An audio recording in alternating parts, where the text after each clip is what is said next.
ওরে আবু মাহজুরা, কেমন দেখা যায় তোমারে, তুমি সামনের চুল কাটো না কেন? আবু মাহজুরা বলে, আমি হাঁটু গেড়ে পেয়ারা নবীর সামনে বসেছিলাম, আমার এই মাথার চুলের মধ্যে মুবারক হাত লাগিয়ে বিশ্বনবী নিজে আমাকে আজানের প্রতিটা বাক্য শিক্ষা দিয়েছেন। বিশ্বনবীর মোবারক হাত, পবিত্র হাত আমার মাথার চুলের যেই জায়গায় লেগেছে, আমি চাই ওই চুলগুলা নিয়ে আমি আমার কবরের ভিতরে যাব। সাইয়েদনা আবু মাহজুরা রাদিয়াল্লাহু তাআলা আনহু ইন্তেকালের আগের পর্যন্ত মাথার সামনের চুলগুলা কাটে নাই। মাথার সামনের চুল তিনি কাটেন নাই। সুবহানাল্লাহ বিহামদি। কেমন ভালোবাসতেন বিশ্বনবী সাহাবীদেরকে, সাহাবারা কেমন ভালোবাসতেন বিশ্বনবীকে। সামনের চুলগুলো বড় হতে হতে এত বড় ছিল, পেঁচিয়ে রেখে পাগড়ি পরতেন, কাটতেন না। নবীর হাত লেগেছিল। সুবহানাল্লাহ পড়েন। তাহলে what is the lesson, moral of the story কি? মোরাল অফ দ্য স্টোরি হচ্ছে আবু মাহজুরা রাদিয়াল্লাহু তাআলা আনহু কিভাবে মুসলিম হলেন। আওয়াজ করে শুনেন। হুনাইনের যুদ্ধ, অষ্টম হিজরি, বিষ্ণু ঈসা ইসলাম হুনাইনের যুদ্ধ শেষে ফিরতেছেন। পথিমধ্যে বেলাল রাদিয়াল্লাহু তাআলা আনহু, এই যে আবার কথা, আই রে আল্লাহ রে, এখানে ধাক্কাধাক্কি কেন? চলে যাও, পেছনে যাও, যাও পেছনে যাও। কি আজীব তামাশা! যেখানে যায় এখানে ধাক্কা ধাক্কি, মারামারি, গায়ের উপরে, কাঁধের উপরে, শাউটিং। অনেক গুরুত্বপূর্ণ কথা পয়েন্ট করে নিয়ে আসে যে বলবো, এই শাউট করার কারণে প্রোগ্রামটাই নষ্ট করে দেয়। আসছে আমার ভালোবাসা দেখাইতে, প্রোগ্রামটাই শেষ করে দিয়ে চলে যায়। স্টপ। আবার কথা বলে, স্টপ। হুনাইনের যুদ্ধে অষ্টম হিজরি, কত হিজরি? সবাই বলেন না একটু, কত হিজরি? অষ্টম হিজরিতে হুনাইনের যুদ্ধে রাসূল সাল্লাল্লাহু আলাইহি ওয়াসাল্লাম ফিরে আসতেছেন মদিনায়। পথিমধ্যে বেলাল রাদিয়াল্লাহু তাআলা আনহু আজান দিচ্ছেন। কি দিচ্ছেন? তো পাশে ছিল মুশরিকদের একটা পল্লী, কিছু মুশরিক তরুণ, কিছু অমুসলিম কিশোর, তারা আজানকে ব্যঙ্গ করতেছে। আমাদের বাংলায় মুখ ভেঙ্গানো বলে আর কি। বেলাল রাদিয়াল্লাহু তাআলা আনহু আজান দিচ্ছেন, ওই বাচ্চাগুলো মুশরিক, তো ওরা আজানকে ব্যঙ্গ করতেছে, বিকৃতি করে ওরাও আজান দিচ্ছে। উদ্দেশ্য হচ্ছে আজানকে নিয়ে ঠাট্টা করা। উদ্দেশ্য কি? ঠাট্টা করা। ব্যাপারটা মনে কষ্ট পাওয়ার মতো ব্যাপার না? কিন্তু বিশ্বনবী ওইখানে দেখেন কি খুঁজলেন। বিশ্বনবী খেয়াল করলেন অমুসলিম কিশোরদের মধ্য থেকে একটা কিশোরের গলাটা বড় দরাজ গলা, কণ্ঠটা বড় সুন্দর। খেয়াল করে দেখলেন যে কিছু কিশোর বেলালের আজানকে ব্যঙ্গ করে, বিকৃতি করে, কিন্তু একজনের কণ্ঠ দেখতে পাচ্ছেন না এত দূরে, কিন্তু কণ্ঠটা বড় সুন্দর, দরাজ গলা। বিশ্বনবী সাহাবীদেরকে বললেন, ধরো এগুলারে, ধরো। সবগুলারে ধরে বিশ্বনবী সামনে আনা হলো। ওরা হাঁটু গেড়ে বসলো।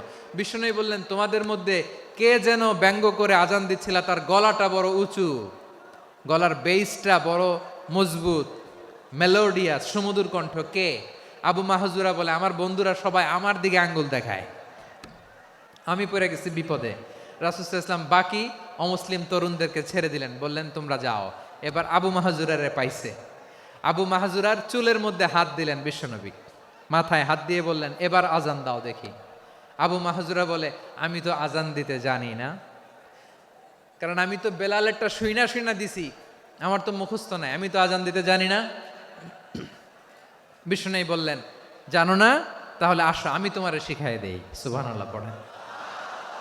আবু মাহজুরা হাঁটু গেড়ে বসে, বিশ্বনবীর মোবারক হাত আবু মাহজুরার চুলের মধ্যে।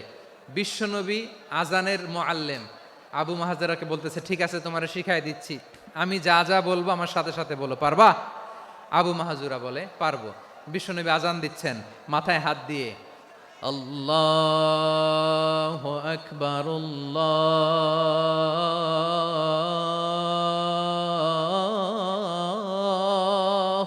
আকবার। আবু মাহজুরা এই বাক্যটা পড়লেন। বিশ্বনবী দ্বিতীয় বাক্য পড়তে আরম্ভ করলেন, আল্লাহু আকবার আল্লাহু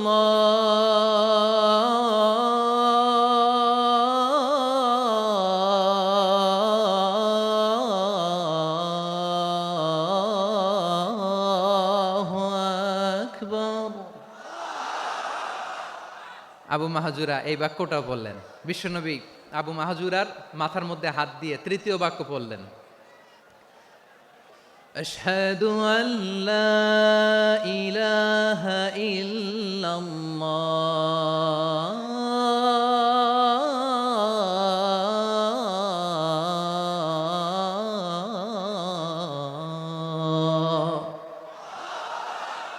আবু মাহাজুরা তৃতীয় বাক্য পড়লেন। বিশ্বনবী একটা বাক্য পরে আবু মাহাজুরা পরে, বিশ্বনবী পরে আবু মাহাজুরা পরে। আবু মাহাজুরা কিন্তু অমুসলিম, মুশরিক। আবু মাহাজুরা বলে, এক একটা বাক্য পড়ি আমার কলিজাটা গলে ঠান্ডা হয়ে যায়। এতদিন মোহাম্মদকে গালি দিতাম, এখন মোহাম্মদ আমার মাথায় যখন হাত রাখছে আমার সারা শরীর ঠান্ডা হয়ে গেছে। বিশ্বনবী আজান শিখাচ্ছেন, একটা একটা বাক্য পড়ে আবু মাহাজুরাও পড়ে, বিশ্বনবী পড়ে আবু মাহাজুরাও পড়ে। পুরো বাক্যগুলো যখন শেষ, আজান শেষ, আবু মাহাজুরাও যখন পুরো আজান পড়লেন, আবু মাহাজুরা বললেন, এতদিন মোহাম্মদের চেহারা দেখলে আমার ঘৃণা লাগতো, আজ থেকে মোহাম্মদের চেহারার চেয়ে প্রিয় চেহারা আমার কাছে নাই। আবু মাহাজুরা বললেন, ও মুহাম্মদ, আজানের বাক্য তো আপনি আমারে শেখালেন, এখানেই শেষ করবেন না, আপনি আমারে পড়ায় দেন, লা ইলাহা ইল্লাল্লাহু মুহাম্মাদুর রাসূলুল্লাহ সাল্লাল্লাহু আলাইহি ওয়াসাল্লাম। বিশ্বনবীর সাথে দাঁড়িয়ে উনি শাহাদা পড়ে মুসলমান হয়ে গেলেন। এবার আবু মাহাজুরা বলে, ইয়া রাসূলুল্লাহ, ইয়া হাবিবাল্লাহ, আমি মুমিন হয়েছি, মুসলমান হয়েছি, আপনার কাছ থেকে আজান শিখার সৌভাগ্য আমি লাভ করেছি গো নবী। আমার কণ্ঠের বড় তারিফ করেছেন আপনি, আমার আজানকে আপনি পছন্দ করেছেন। একটা জিনিস আপনার কাছে চাই, আপনি আমাকে মক্কার মসজিদুল হারামের মুয়াজ্জিন হিসেবে অ্যাপয়েন্ট করে দে। বিষ্ণু ইসা ইসলাম বললেন, যাও আবু মাহজুরা, আমি তোমাকে পৃথিবীর শ্রেষ্ঠতম মসজিদ মক্কার মসজিদুল হারামের মুয়াজ্জিন হিসেবে অ্যাপয়েন্ট করে দিলাম। দেখছেন কিভাবে ট্যালেন্ট হান্টিং করতে হয়, কিভাবে হিউম্যান রিসোর্স মানব সম্পদকে ব্যবহার করতে হয়। আসছিল আজানকে ভেঙ্গাইতে, আসছিল কেন? আজানকে ব্যঙ্গ করার জন্য, বিকৃত করার জন্য। আজানকে বিকৃত করতে যে ইসলামের সবচেয়ে শ্রেষ্ঠ মসজিদের মুয়াজ্জিন হয়ে গেল। পড়েন সুবহানাল্লাহ। হযরত আবু মাহজুরা রাদিয়াল্লাহু তাআলা আনহু ওনার এই সুললিত কণ্ঠ ব্যবহার করে মসজিদুল হারামে এত সুন্দর করে আল্লাহু আকবার বলে আজান দিতেন, মানুষগুলোর, মুসল্লিগুলোর, মক্কাবাসীর হৃদয়কে তিনি বিগলিত করে দিতেন, মানুষের হৃদয়কে ঠান্ডা হয়ে যেত। শুধু এখানেই শেষ না আমার যশোরের ভাইয়েরা। বিশ্বনবী যখন সাইয়েদনা আবু মাহজুরা রাদিয়াল্লাহু তাআলা আনহুকে আজান শিখাচ্ছিলেন, বলেন তো বিশ্বনবীর হাতটা কোথায় ছিল? আবু মাহজুরার মাথার সামনে, এই চুলের উপরে ছিল। আবু মাহজুরা ওই স্মৃতিটাকে ধারণ করবার জন্য, ওই স্মৃতিকে বহন করার জন্য বিশ্বনবীর মোবারক হাত আবু মাহজুরার কপালের চুলের যেই জায়গায় লেগেছে, মৃত্যুর আগের দিন পর্যন্ত আবু মাহজুরা মাথার ওই চুলে কোনোদিন ছুরি আর কামার লাগায় নাই, সেখানে কেচি লাগায় নাই, চুলের মধ্যে খুর লাগায় নাই। আবু মাহজুরা ডান দিকের চুল কাটতো, বাম দিকের চুল কাটতো, পেছনের চুল কাটতো, সামনের চুল কাটতো না। আবু মাহজুরা রাদিয়াল্লাহু তাআলা আনহুর সামনের চুলগুলো বড় হতে হতে যখন এত বড় হয়ে যায়, তিনি চুলগুলো পেঁচিয়ে মাথার মধ্যে রাখতেন, তারপরে তিনি পাগড়ি পরতেন। সবাই জিজ্ঞেস করতো, আবু মাহজুরা, এটা আবার কেমন স্টাইল? দেখতে তোমার কি বিদঘুটে লাগে? কেমন অড লাগে, কেমন খারাপ দেখা যায়? মক্কায় এমন কোনো মানুষ তো দেখি নাই, ডানে চুল কাটে, বায়ে চুল কাটে, পেছনে চুল কাটে, সামনে কাটে না। ওরে আবু মাহজুরা, কেমন দেখা যায় তোমারে? তুমি সামনের চুল কাটো না কেন? আবু মাহজুরা বলে, আমি হাঁটু গেড়ে পেয়ারা নবীর সামনে বসেছিলাম, আমার এই মাথার চুলের মধ্যে মুবারক হাত লাগিয়ে বিশ্বনবী নিজে আমাকে আজানের প্রতিটা প্রতিটা বাক্য শিক্ষা দিয়েছেন। বিশ্বনবীর মোবারক হাত, পবিত্র হাত আমার মাথার চুলের যেই জায়গায় লেগেছে, আমি চাই ওই চুলগুলা নিয়ে আমি আমার কবরের ভিতরে যাব। সাইয়েদনা আবু মাহজুরা রাদিয়াল্লাহু তাআলা আনহু ইন্তেকালের আগের পর্যন্ত মাথার সামনের চুলগুলা কাটে নাই। মাথার সামনের চুল তিনি কাটেন নাই। সুবহানাল্লাহ বিহামদি। কেমন ভালোবাসতেন বিশ্বনবী সাহাবীদেরকে, সাহাবারা কেমন ভালোবাসতেন বিশ্বনবীকে। সামনের চুলগুলো বড় হতে হতে এত বড় ছিল, পেঁচিয়ে রেখে পাগড়ি পরতেন, কাটতেন না। নবীর হাত লেগেছিল। সুবহানাল্লাহ পড়েন। তাহলে what is the lesson, moral of the story কি? মোরাল অফ দ্য স্টোরি হচ্ছে, আসছিল আজানকে ব্যঙ্গ করার জন্য, বিকৃত করার জন্য, হয়ে গেল মসজিদুল হারামের মুয়াজ্জিন। দেখেন বিশ্বনবী একটা খারাপ সিচুয়েশনের মধ্যে থেকে কি ভালো জিনিস বের করে আনলেন। আমি যে শুরুতে বলেছি কিভাবে তিনি হিউম্যান রিসোর্সকে ডেভেলপ করেছেন, ম্যানেজ করেছেন। তিনি যে চৌকস ট্যালেন্ট হান্টার ছিল, দেখেন সবার মধ্যে থেকে এর বাছাই করে মুয়াজ্জিন বানাই দিয়েছেন। সুবহানাল্লাহ পড়েন। তার মানে এই না সবাইরে ধরে ধরে উনি মুয়াজ্জিন বানাইছেন। যার যেই ট্যালেন্ট আছে তাকে ওই কাজে অ্যাসাইন করেছেন। যার যেই প্রতিভা আছে তার প্রতিভাকে ইসলামের কাজে লাগিয়েছেন। সুবহানাল্লাহ পড়েন। যায়েদ বিন সাবিত রাদিয়াল্লাহু তাআলা আনহু নাম শুনেছেন? যশোর কথা বেরোয় না। যদি জিগায় সালমান খানের নাম শুনছেন, সবাই হাত তুলবে, জি হুজুর শুনছি, মানে সব দেখা শেষ। সালমান খান, আমির খান, অমুক খান, সব খান মুখস্থ, কিন্তু যায়েদ বিন সাবিতের নাম মুখস্থ নাই মুসলমানদের। যেই সাহাবী মাথার সামনের চুল কাটে নাই, মসজিদুল হারামের মুয়াজ্জিন বানাইছেন বিশ্বনবী, ওই সাহাবীর নাম কি? খায়া ফেলাইস, স্লোগানের সাথে খায়া ফেলাইস। আবু মাহজুরা। কে নাম? আবু মাহজুরা আল জুমাহি রাদিয়াল্লাহু তাআলা আনহু। এই নামটা আজকে নিয়ে যাইতে হবে যশোর। আবু মাহজুরা রাদিয়াল্লাহু তাআলা আনহু। 2 নম্বরে বলছিলাম যায়েদ বিন সাবিত রাদিয়াল্লাহু তাআলা আনহু। বিশ্বনবী দেখলেন মদিনার এই আনসারী সাহাবী হাইলি ট্যালেন্টেড, ইন্টেলেকচুয়াল, মেরিটোরিয়াস, জ্ঞানের প্রতি তার আকর্ষণ, মারাত্মক আকর্ষণ। বিশ্বনবী তাকে দায়িত্ব দিলেন, কোরআন যা নাজিল হয় তুমি লিখো, কাতিবুল ওহী বানায় দিলেন। সুবহানাল্লাহ। যায়েদ বিন সাবিতরে আবার আজান শিখান নাই, কারণ তার মধ্যে বিশ্বনবী প্রতিভা দেখেছেন, একাডেমিক প্রতিভা। বিশ্বনবীর একাডেমিক প্রজেক্টগুলো তিনি হ্যান্ডেল করতেন। যায়েদ বিন সাবিত ছিল বিশ্বনবীর ব্যক্তিগত সচিব। কি ছিল? ব্যক্তিগত সচিব। বোঝেন নাই? বিশ্বনবীর ব্যক্তিগত সচিব এবং দোভাষী। ইহুদিরা কিছু লিখে দিলে এটার অর্থ বিশ্বনবীরে বুঝায় দিতেন। আবার ইহুদিদের কাছে কিছু লিখতে হলে তিনি লিখে দিতেন। বিশ্বনবী একদিন বললেন, ইন্নী ওয়াল্লাহি মা আমানু ইয়াহুদা আলা কিতাব। ইহুদিরা যে চিঠি পাঠায় অর্থ তো বুঝি না, আরেক ইহুদি আইনে অর্থ করা লাগে। আবার ইহুদিদের কাছে কিছু লিখে পাঠাইতে চাইলে আমরা তো লিখতে পারি না, ইহুদিরে দিয়ে লেখা লাগে। ওরা যে পয়রা শোনায় লিখে দেয়, আমি ওদের বিশ্বাস করি না। আমার নিজের একজন লোক দরকার। বিশ্বনবী এই যায়েদ বিন সাবিতকে চুজ করলেন ল্যাঙ্গুয়েজের জন্য। উনি বললেন, যায়েদ তোমার সফট স্কিলকে ডেভেলপ করতে হবে, তুমি হিব্রু ল্যাঙ্গুয়েজ শিখে ফেলো। যায়েদ বিন সাবিত বলল, বিশ্বনবীর মোটিভেশন আর ইন্সপিরেশন পেয়ে আমি 15 দিনে ইহুদিদের এই হিব্রু ল্যাঙ্গুয়েজ শিখে ফেললাম। শুধু শিখে ফেললাম না, হাত্তা হাদিকতু, even I became master in the language. এই ভাষা আমি পারদর্শী হয়ে গেলাম। এরপরে ইহুদিরা চিঠি লিখে পাঠালে আর কোনো ইহুদি ডাকা লাগতো না, আমি নবীর এটার অর্থ শুনে পরে বুঝায় দিতাম। আবার ইহুদিদের কাছে চিঠি লেখা লাগলে আমি যায়েদ বিন সাবিত চিঠি লিখে দিতাম। সুবহানাল্লাহ। দেখেন এত সাহাবীর মধ্য থেকে বিশ্বনবীর একাডেমিক প্রজেক্ট, ব্যক্তিগত সচিব, দোভাষী হিসেবে তিনি যায়েদ বিন সাবিতের মতো তরুণকে নির্বাচিত করেছেন। কেমন ট্যালেন্ট হান্টার ছিল আমার নবী।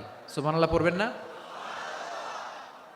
বিশ্বনবীর ইন্তেকালের পরে সাইয়েদনা আবু বকর রাদিয়াল্লাহু তাআলা আনহু যখন খলিফা হয়ে আসলেন, কোরআনকে সংকলনের দায়িত্ব দেয়া লাগবে, কোন সাহাবীকে দিবেন? সব সাহাবারা মিলে পরামর্শ করলেন। সাইয়েদনা আবু বকর, ওমর সবাই মিলে এই বিশাল কোরআন সংকলনের গুরু দায়িত্ব বিশ্বনবীর ব্যক্তিগত সচিব বিশ্বনবীর দুভাষী, বিশ্বনবীর সিলেক্ট করাই লোক যায়েদ ইবনে সাবিত রাদিয়াল্লাহু তাআলা আনহুকে দিয়েছে। কোরআনের কপি তো আজকে এখানে রাখে নাই। এই যে আজকের যে কোরআন পড়েন, এটা আগে এরকম ছিল না। কোরআন নাজিল হলে সাহাবারা চামড়ার, ওটের চামড়ায় লিখে ফেলতো, ওটের চ্যাপ্টা হাড্ডির মধ্যে লিখে ফেলতো, গাছের গুড়ির মধ্যে লিখে ফেলতো, বিভিন্ন জনের কাছে ছড়ানো ছিটানো ছিল।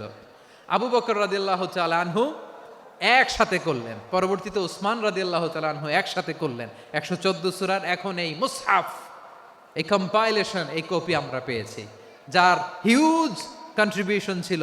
এই পুরো কোরআন কম্পাইলেশনের প্রজেক্ট ম্যানেজার ছিল যায়েদ বিন সাবিত রাদিয়াল্লাহু তাআলা আনহু। কোরআন কম্পাইলেশনের প্রজেক্ট ম্যানেজার, দেখেন উনারে মাথায় হাত দিয়ে আজান শিখায় নাই, সুবহানাল্লাহ কইবেন না? তাহলে প্রথম সাহাবী আবু মাহজুরাকে মুয়াজ্জিন বানাইলেন, যায়েদ বিন সাবিতকে ব্যক্তিগত সচিব আর দোভাষী বানালেন, মুসআব ইবনে উমাইর রাদিয়াল্লাহু তাআলা আনহুকে ইসলামের প্রথম অ্যাম্বাসেডর বানালেন। তাহলে তৃতীয় নাম্বার একজন সাহাবীর নাম বলছি, মুসআব ইবনে উমাইর। মুসআব কি নাম? নামটা কেমন লাগে? এই কয়েকজনের ভাল লাগে, বাকিদের ভাল লাগে না? ভাল লাগে? এই এই আর কয়েকটা মিনিট দেওয়া যাবে না আমাকে আল্লাহর রাস্তে? হ্যাঁ ঠিক আছে, আমি তোমাদেরকে ভালোবাসা দেখাবো, দোয়া করব, যদি চুপ থাকো, একেবারে চুপ, কষ্ট সহ্য করো, বাকিরে যা সওয়াব পাবে তোমরা ডবল পাবা, যেহেতু কষ্ট বেশি, কিন্তু চুপ। 3 নাম্বার সাহাবীর নাম মুসআব। এই ধাক্কাধাক্কি কেন? ধাক্কাধাক্কি কেন রে ভাই?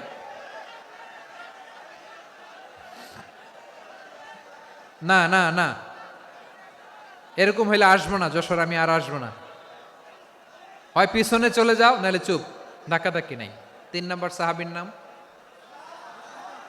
মুসআব। কি নাম? He was the first ambassador in Islam. ইসলামের প্রথম ডিপ্লোমাট, প্রথম কূটনৈতিক, ইসলামের প্রথম কূটনৈতিক, ইসলামের প্রথম ডিপ্লোমাট, প্রথম অ্যাম্বাসেডর মুসআব ইবনে উমাইর। মক্কার তরুণ যুবক, উনি পারফিউম লাগাইলে মানুষ দেখলেই বুঝতো এটা মুসআব লাগাইছে। এমন ড্যাশিং ফেসের ছিল, এমন স্মার্ট ড্যাশিং ফেস, এমন পার্সোনালিটির মানুষ ছিল মুসআব রাদিয়াল্লাহু তাআলা আনহু। কারণ যিনি ইসলামের স্পোকম্যান হবেন, মুখপাত্র হবেন, তার স্মার্ট হওয়ার দরকার আছে না নাই? আকাবার প্রথম শপথ যখন হলো, তাদের সাথে বিষ্ণু ঈসা ইসলাম মদিনাতে একজন মুখপাত্র পাঠালেন, ডিপ্লোমাটকে পাঠালেন, অ্যাম্বাসেডর অফ ইসলাম, তিনি হচ্ছেন মুসআব ইবনে উমাইর। পড়েন সুবহানাল্লাহ। বিশ্বনবী দেখলেন সে অনেক স্মার্ট, তার ডেডিকেশন আছে, সিনসিয়ারিটি আছে, এবং মদিনায় যে আউস খাজরাজ গোত্রের নেতাদের সাথে ডিল করতে হবে, ইহুদিদের সাথে ডিল করতে হবে, ওখানে একজন পাক্কা জানু খেলোয়াড়ের দরকার আছে না নাই? মুসআব ইবনে উমাইর রাদিয়াল্লাহু তাআলা আনহু, ওনাকে বিষ্ণু ঈসা ইসলাম চুজ করলেন। এবং বিষ্ণু ঈসা ইসলামের এই চুজিংটা, এই সিলেকশনটা এত সুন্দর ছিল, তিনি মদিনাতে যে বিশ্বনবী আসার আগেই মদিনার জমিনকে তিনি উর্বর করে ফেলছেন। প্রতিটা ঘরে ঘরে কালিমার দাওয়াত তিনি পৌঁছায় দিয়েছেন। জুমার বিধান নাজিল হয়েছে, কিন্তু মক্কায় পরিবেশ নাই জুমা পালনের। বিষ্ণু ঈসা ইসলাম একজনকে দিয়ে খবর পাঠালেন, যাও মদিনায় মুসাবকে যে বলো, মুসাব তো আমার শিক্ষক, আমার স্পোকম্যান, মদিনাতে যেন তারা জুমা কায়েম করে। বিশ্বনবীর আগেই মুসআব মদিনার মুসলিমদেরকে নিয়ে মদিনায় প্রথম জুমা কায়েম করে ফেলছে। কোন সুবহানাল্লাহ। ডিপ্লোমাটদের কেমন হইতে হয়, অ্যাম্বাসেডারের কেমন হইতে হয়, মুসআব রাদিয়াল্লাহু তাআলা আনহুর কাছ থেকে শিখে নাও। মুসআব নামটা কেমন লাগে? যশোর যাদের সন্তান হবে, ছেলে সন্তান, আমার রাস্তায় পাইলে সবাই জিজ্ঞেস করে, হুজুর একটা নাম দেন, আমার ছেলে হবে। যশোরবাসীর জন্য আমি একটা নাম দিয়ে দিলাম, নাম রাখতে হবে মুসআব। কি নাম? নামটা যাদের ভাল লাগে, ছেলে সন্তান অনাগত আসবে, মনে চাইলে নাম রেখে দিবেন মুসআব রাদিয়াল্লাহু তাআলা আনহুর নামে মুসআব। তাহলে মুসআব রাদিয়াল্লাহু তাআলা আনহুকে বিশ্বনবী ল্যাঙ্গুয়েজ শিখান নাই, সফট স্কিল শিখান নাই। যায়েদ রাদিয়াল্লাহু তিনি হিব্রু ল্যাঙ্গুয়েজ শিখেছেন, সুরিয়ানি শিখেছেন, কিন্তু মুসআবকে তিনি বানিয়েছেন the spokesman of Islam, the first diplomat, the ambassador of Islam. সুবহানাল্লাহ পড়বেন না? আব্দুল্লাহ ইবনে আব্বাস রাদিয়াল্লাহু তাআলা আনহু, বিশ্বনবীর কাজিন, চাচাতো ভাই। আবার মাইমুনা রাদিয়াল্লাহু তাআলা আনহু, মাইমুনা নবীর স্ত্রী, তিনি ছিলেন আব্দুল্লাহর আপন খালা। তো নবীর বউ যদি ওনার খালা হয়, নবী তার কি? বুঝে নাই, নবী তার কি? খালু। তাহলে সম্পর্ক অনেক গভীর, কাজিন আবার খালু, ছোট্ট মানুষ, তাই রাতে মাঝে মাঝে ঘরে থাকতো। বিশ্বনবী দেখলেন আব্দুল্লাহ যেহেতু আমার ঘরে ঢুকতে পারে, আব্দুল্লাহরে এই উম্মতের বড় শিক্ষাবিদ বানাইতে হবে। কথা বোঝে নাই? আব্দুল্লাহকে কি বানাইতে হবে? শিক্ষাবিদ, এডুকেটর অফ দিস উম্মাহ, এই উম্মার শিক্ষাবিদ বানাইতে হবে। তাই আব্দুল্লাহ ইবনে আব্বাসকে বিশ্বনবী হাতে কলমে শিক্ষা দিয়েছেন। আহারে, আর এরপরে যে কি ভাষা আসবে তোমাদের মারামানি, তো আসতে বলছে কে তোমাকে? পেছনে চলে যাও, জায়গা না পেলে। পুরো প্রোগ্রামটাই নষ্ট করে দিল।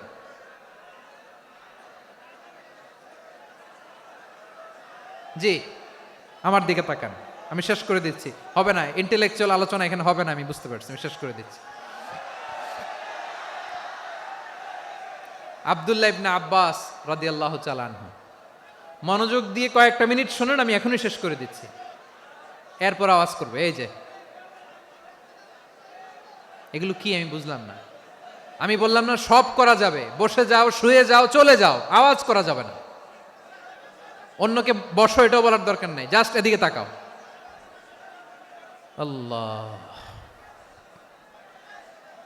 আব্দুল্লাহ ইবনে আব্বাস রাদিয়াল্লাহু তাআলা আনহু, ওনাকে বিশ্বনবী হাতে কলমে শিক্ষা দিয়েছেন, যেহেতু উম্মতের শিক্ষাবিদ হবেন, এডুকেটর হবেন। তো বিশ্বনবী রাতে যখন তাহাজ্জুদ পড়তেন, ছোট্ট আব্দুল্লাহ ঘরে থাকতো। বুঝতে পেরেছেন? ছোট্ট মানুষ তো ঘরে থাকতো। তো বিশ্বনবী তাহাজ্জুদের জন্য একবার দাঁড়িয়েছেন, ছোট্ট আব্দুল্লাহ ওযু করে দাঁড়াইছে। আচ্ছা বলেন তো, ইমাম আর মুসল্লি মোট যদি দুইজন হয়, একজন ইমাম একজন মুসল্লি, তো মুসল্লি ইমামের কোন দিকে দাঁড়াবে? ডানে দাঁড়াবে। ছোট্ট আব্দুল্লাহ বোঝে নাই, বিশ্বনবী তাহাজ্জুদ শুরু করেছেন, উনি একতেদা করছেন আর দাঁড়াইছেন বায়ে। কোথায় দাঁড়িয়েছেন? আব্দুল্লাহ বলেন, যখন আমি বায়ে দাঁড়ালাম, আখাযা রাসূলুল্লাহ সাল্লাল্লাহু আলাইহি ওয়াসাল্লাম উযুনি আল ইউমনা ইয়াফতিলুহা, বিশ্বনবী নামাজরত অবস্থায় আমার কান ধরে টেনে আমার ডান দিকে এনে দাঁড় করায় দিলেন। পড়েন সুবহানাল্লাহ। দেখেন, হাতে কলমে শিক্ষা। আর জীবনে ভুল হবে? কথা কয় না, আর ভুল হবে? আর ভুল হবে না। এভাবে বিশ্বনবীর অনেক সঙ্গ পেয়েছেন, সফর করেছেন, একই বাহনে বসেছেন, এক বাহনে বসে লম্বা নাসিহত করেছেন, বলেছেন, ইয়া গোলাম ইহফাদিল্লাহ ইয়াহফাজকা, ইহফাদিল্লাহ তাজিদহু তুজাহাক, ইযা সাআলতা ফাসআলিল্লাহ ওয়া ইযা ইসতাআনতা ফাসতাইন বিল্লাহ। আল্লাহর বিধান মানো, আল্লাহর বিধান রক্ষা করো, আল্লাহ তোমায় রক্ষা করবে। আব্দুল্লাহ, চাইতে হলে আল্লাহর কাছে চাও, সাহায্য চাইতে হলে আল্লাহর কাছে সাহায্য চাও। মনে রাখো, গোটা বিশ্বের সবাই যদি তোমার সাহায্য করতে চায়, ততটুকুই করতে পারবে যতটুকু আল্লাহ তোমার নসিবে রেখেছে। গোটা বিশ্ব যদি তোমার বিরুদ্ধে ষড়যন্ত্রে দাঁড়িয়ে যায়, ক্ষতি ততটুকু করতে পারবে যতটুকু তোমার জন্য বরাদ্দ আছে, এর বাইরে কিছু করতে পারবে না। আওয়াজ করে বলেন ঠিক কিনা? এভাবে হাতে কলমে শিখিয়েছেন, বিশ্বনবীর সঙ্গ পেয়েছেন। ওনাকে বিষ্ণু ইসা ইসলাম শিক্ষাবিদ, এডুকেটর অফ দিস উম্মাহ হিসেবে সিলেক্ট করেছেন, হাতে কলমে শিখিয়েছেন। বিশ্বনবী একবার প্রকৃতির ডাকে সাড়া দিয়ে এসেছেন। এখন কি করতে হবে? নামাজের জন্য অজু করতে হবে। বিশ্বনবী এসেই দেখেন অজুর বদনায় পানি ভরা, খুশি হয়ে গেলেন, বললেন, কে রেখেছে পানি? একজন বলল, আব্দুল্লাহ রেখেছে। বিশ্বনবী অত্যন্ত খুশি হলেন, খুশি হয়ে একটা দোয়া করলেন, বললেন, আল্লাহুম্মা ফাক্কিহু ফিদ্দীন ওয়া আল্লিমহু তা'ওয়িল। আল্লাহ, তুমি আব্দুল্লাহকে দ্বীনের বুঝ দিও আর কোরআনের তাফসির শিক্ষা দিও। বিশ্বনবীর এই দোয়া এমন লাগছে, উনি রঈসুল মুফাসসিরিন, এই পৃথিবীতে যত মুফাসসির ছিল, যত মুফাসসির আসবে, সকল মুফাসসিরের সম্রাট হিসেবে স্বীকৃত হয়েছেন আব্দুল্লাহ ইবনে আব্বাস। বিশ্বনবী ওনারে আজান শিখান নাই, বিশ্বনবী ওনারে ল্যাঙ্গুয়েজ শিখান নাই, বিশ্বনবী ওনারে অ্যাম্বাসাডর বানান নাই, হাতে কলমে শিক্ষা দিয়েছেন। ছোট্ট মানুষ, বিশ্বনবী ইন্তেকাল করলেন, আবু বকরের সময় গেল, ওমরে ফারুকের খেলাফত, তখনও তিনি তরুণ। ওমরে ফারুক রাদিয়াল্লাহু তাআলা আনহু ওনার ক্যাবিনেট মিনিস্ট্রির বৈঠকে এ আব্দুল্লাহ ইবনে আব্বাসকে পাশ দিয়ে বসায় রাখতেন। বয়স্ক সাহাবারা এটা পছন্দ করতো না, তারা বলতো, ঘটনা কি? আব্দুল্লাহর মতো ছেলে নাতি আমাদের আছে, এরা কেন রাখে ওমরে ফারুক? ওমরে ফারুক এটা টের পেলেন, তিনি বুঝতে পারলেন যে ক্যাবিনেট মেম্বাররা এটা পছন্দ করে না, ছোট্ট আব্দুল্লাহরা কেন রাখি, কেন যে রাখি এটা একদিন বুঝাবো। একদিন মিটিংয়ে তিনি সবাইকে বললেন, ইদা জাআ নাসরুল্লাহি ওয়াল ফাতহ। এই আয়াত দ্বারা উদ্দেশ্য কি বলেন তো মুরব্বী সাহাবীরা? এক সাহাবী বলেন, এ সূরা দ্বারা উদ্দেশ্য আল্লাহ বলেছেন আমাদেরকে বিভিন্ন ল্যান্ড, বিভিন্ন এলাকা বিজয় করতে হবে। ওমরে ফারুক বললেন, না, হয়নি। আরেকজন বললেন, বিজয় হওয়ার পর আমাদের বেশি বেশি আল্লাহর বরত্বের ঘোষণা দিতে হবে, এটা উদ্দেশ্য। ওমরে ফারুক বললেন, না, হয় নাই। যারে জিজ্ঞেস করেন কেউ পারে না। সব শেষে বিশ্বনবী ছোট্ট আব্দুল্লাহরে বলেন, আব্দুল্লাহ, ইদা জাআ নাসরুল্লাহি ওয়াল ফাতহ এর দ্বারা উদ্দেশ্য কি বলো তো? ছোট্ট আব্দুল্লাহ বলেন, হুয়া আজালু রাসূলিল্লাহ। এই আয়াত দ্বারা বিশ্বনবীর বিদায়কে উদ্দেশ্য নেওয়া হয়েছে। ওমরে ফারুক বললেন, হাযা হুয়া, এটাই তো সঠিক উত্তর, এটাই সঠিক তাফসীর এই আয়াতের। কারণ ইদা জাআ নাসরুল্লাহি ওয়াল ফাতহ, যখন আল্লাহর সাহায্য আর বিজয় আসবে, ওয়া রাআইতান নাসা ইয়াদখুলুনা ফি দীনিল্লাহি আফওয়াজা, আপনি দেখবেন দলে দলে ঢলে ঢলে বানের পানির মতো মানুষ ইসলামের দিকে ঢুকতেছে, ইসলামের বিজয় হয়েছে। তো ইসলামের বিজয়ের মিশন নিয়ে নবী আসছে, বিজয়ী যখন হয়ে গেছে এখন তো নবীর বিদায় হবে। জোরে বলেন ঠিক কিনা? কোন সাহাবী এই সূক্ষ্ম কথাটা ধরতে পারে নাই, ওই আব্দুল্লাহ ছাড়া। আব্দুল্লাহ যখন উত্তর দিছে সব সাহাবীদের টনক নড়েছে। এরপর থেকে কোনো ক্যাবিনেট মিটিং এ আর কোনো সাহাবারা কোনো প্রশ্ন করে নাই, আওয়াজ করে পড়েন সুবহানাল্লাহ। বিশ্বনবী আব্দুল্লাহ ইবনে আব্বাসকে দ্য এডুকেটর অফ দ্য উম্মাহ, উম্মার শিক্ষাবিদ হিসেবে গ্রহণ করেছেন। আওয়াজ করে পড়তে হবে আল্লাহু আকবার। সাহাবীদের নামগুলো মনে থাকবে? এক নম্বরে আবু মাহজুরা, মুয়াজ্জিন বানাইছেন। যায়েদ ইবনে সাবিত, দোভাষী, ট্রান্সলেটর অফ প্রফেট, এবং তিনি ছিলেন বিশ্বনবীর ব্যক্তিগত সচিব। Musab ibn Umair, the first ambassador and diplomat of Islam. Abdullah ibn Abbas, এই উম্মার সবচেয়ে বড় এডুকেটর, শিক্ষাবিদ।